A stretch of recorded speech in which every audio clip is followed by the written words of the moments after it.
Hello YouTube, how is it going? This is your Whimsy Crafter and I would like to wish you all a very happy new year. This is my first video of the year 2025 and I thought of kicking it off with an unboxing video. Yes, another unboxing video because I can tell you people love the unboxing videos on my channel. So here I have purchased a new type of orchid plants. So if you haven't already subscribed to my channel, don't forget to hit that subscribe button. And as I unbox, I'll be telling you what kind of orchids I have purchased right here and why I have purchased them. And I'm really excited to open this video. So don't forget to like this video if you found my content useful, and do comment down below where you're watching this video from. So as I was telling you, I have been growing orchids at home for the past 7 years now. And if you ask me, my favorite orchids would be Phalaenopsis because of their bright, showy flowers. But the irony of the situation is that no matter how hard I try, I have not been able to sustain a Phalaenopsis orchid. So here in this particular box, I will be unboxing species Phalaenopsis orchids. So far I have been purchasing Phalaenopsis hybrid orchids, but for some reason or the other, maybe I haven't been able to give them the ideal conditions, because of which they have not thrived under my care. Species orchids are rather low maintenance when I compare them to hybrid ones, especially the ones that are mounted, because I have been growing some species dendrobium so far and I have gained some confidence in growing species.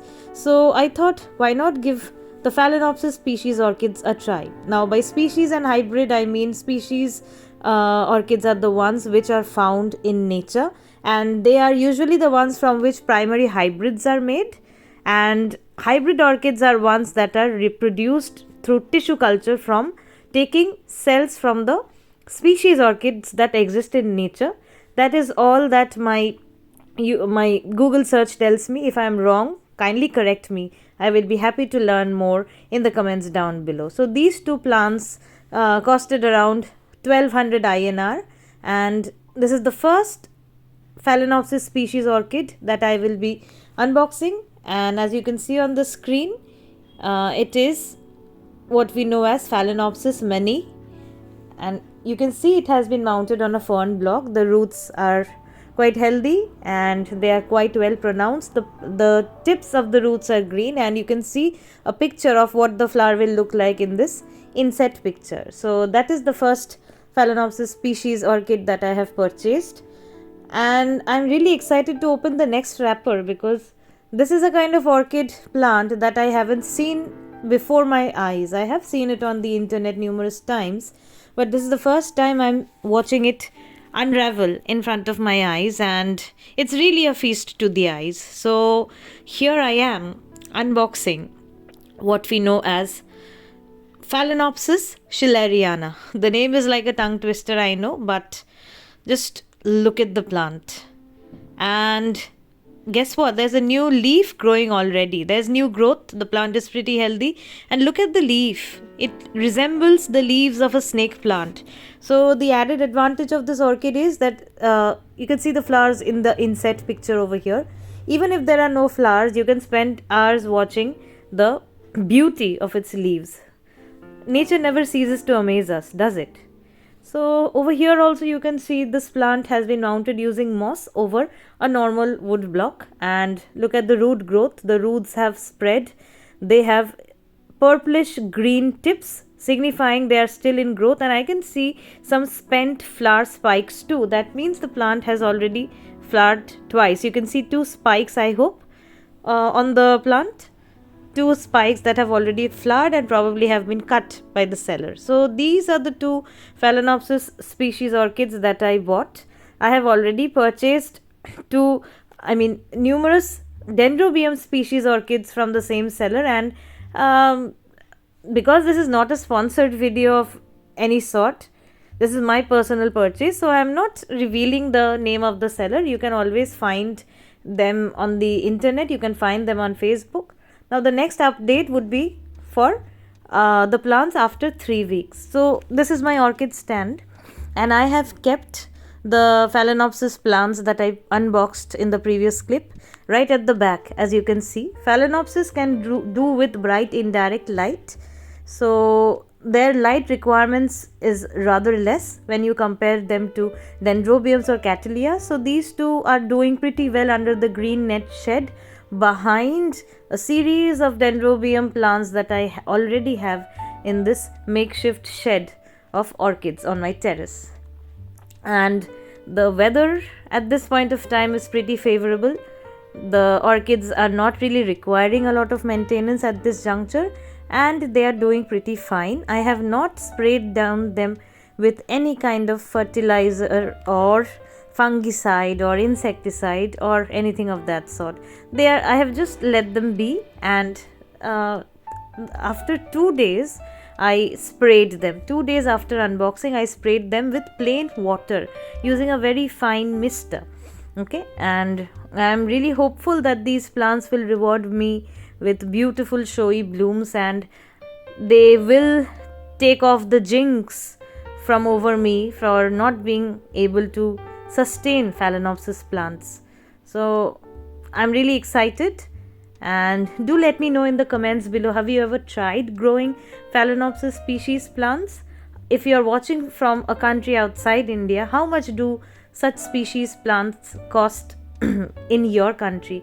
I have compared the prices of multiple sellers, and this seller's price seemed to be reasonable. So this is again a continuation of the previous clip. This is just the same 3-week later thing, just a close up. You can see green tip on the orchid on my right, the Phalaenopsis Mannii orchid.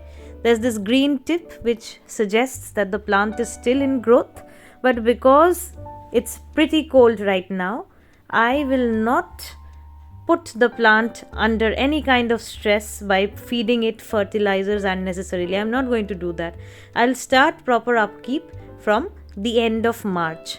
As of now, since the plants are going into dormancy, I will simply spray them with water every once in a while. I do not water my plants more than thrice a week during winters or advancing or approaching winters, so this won't be a problem. So this is the Phalaenopsis Mannii plant. There are quite a few new new growing root tips, and I'm happy that the plant is in pretty good condition, and I have got good quality for the price that I have paid. Now the Phalaenopsis Schilleriana plant too is in quite good health, and check out 3 weeks later how big the new leaf has grown. So I absolutely took no special care. I just sprayed water, and see how the leaf has grown. And this pattern on the leaf is so satisfying to watch. I mean, even after having recorded the video, I couldn't help but keep replaying this. I don't know how many times I'll keep replaying this on my channel too. But this plant is also pretty well established, and from my experience of growing orchids in this brief span of time, I find that if a plant is well established where it is growing, it will not really need any further care. Even if you ignore it, don't give it proper fertilizers, don't water it quite often, it will still thrive, because they derive their nutrition from the atmosphere. Out in the nature, when they are growing, nobody goes up to them to water them or fertilize them, but they still manage on their own, right? So the same theory I think applies here. So I'm pretty happy with my purchase. Let me just show you how I spray it. I spray them head down, like I showed you, inside my orchid stand, but just for the sake of a clearer view, I have brought these two out of the stand. So I use this fine mister to mist the roots and behind the leaves. Always remember, Phalaenopsis orchids are monopodial orchids, meaning they do not have any pseudobulbs like Dendrobiums. So if water gets in between the leaves, it can lead to crown rot. It can lead to fungal infection and death of the plant. So that is another reason why I love mounted orchids, because they are mostly mounted top down, or once they are mounted, they themselves take this orientation, so there is zero to no chance of water getting in between the leaves. Okay, so that is how I water down the plants. I hope I will one day be able to achieve my dream of attaining 100k subscribers on this channel, and your like, your comment, your subscription to my channel will help me move a step closer to my dream. Thank you so much for watching, and see you around.